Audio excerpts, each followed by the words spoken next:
Oh dear. Okay, so I've just briefly jumped into the £100 Nissan Micra that I've been fiddling with in other videos to see if it's viable to get it back on the road, because I need to see how much petrol it's got.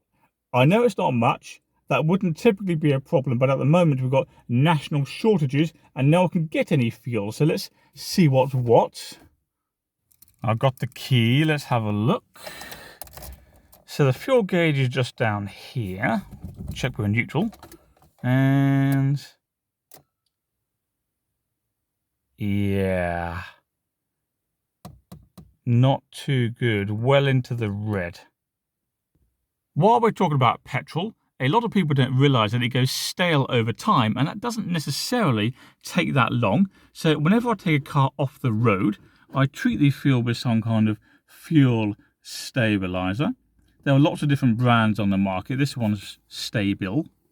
And what you do for this particular one is you put 30 millilitres of stabiliser for every 9.5 litres of fuel, and you just pour that straight into the tank through that little nozzle there, and it extends the fuel's life. Really quite handy.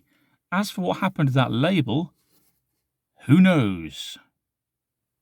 Now, mercifully from my perspective, I do have a reasonable amount of fuel in that Primera you can see out the window there, but I've got to be very careful how and when I use that, because in the last few weeks I've had a number of emergencies when I've had to jump out of bed in the middle of the night, hop in the car and go for quite long drives, and to be honest I think that's likely to happen again.